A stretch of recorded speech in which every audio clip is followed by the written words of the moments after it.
Mansa Musa. It's not all about money.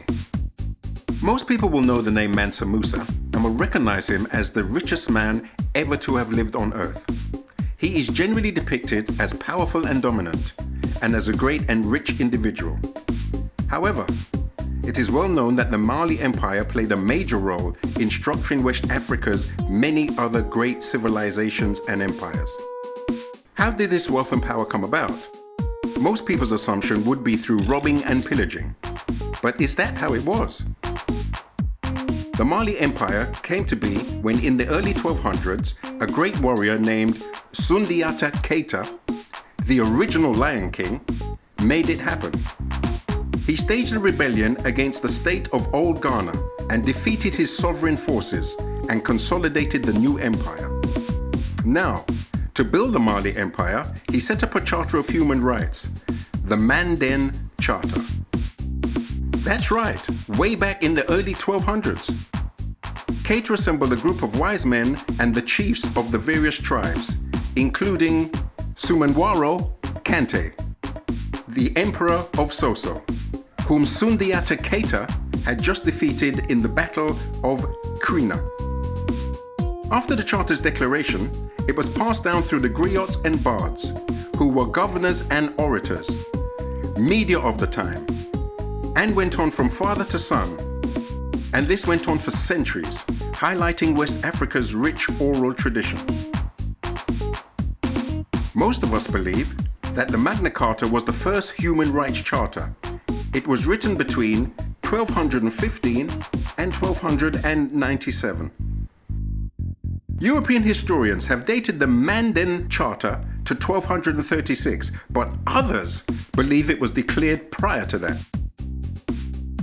It predates the English Bill of Rights, which was 1689, and France's Declaration of the Right of Man and of the Citizen in 1789. And although most scholars today don't believe that it predates the Magna Carta, some do.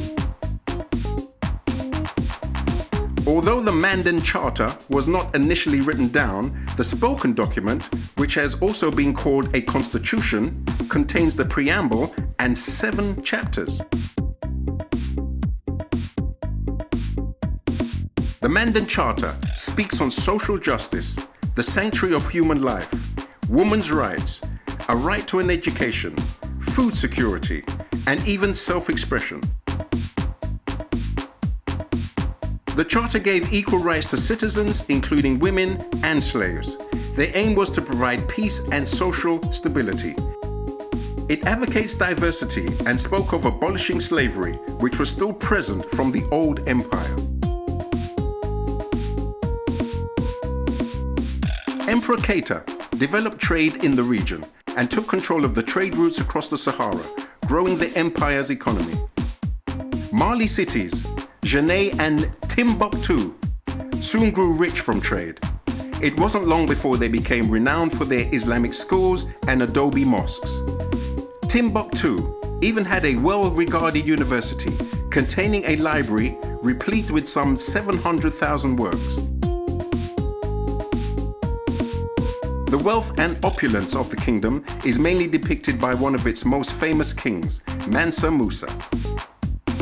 And as kings and queens have always been, he was rich, well-dressed, well-mannered, and someone who everyone wanted to be.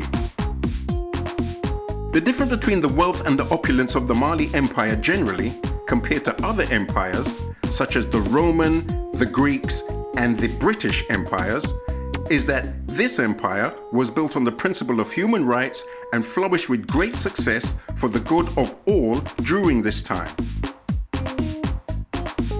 So like I said, I know Mansa Musa would have said, it's not all about money.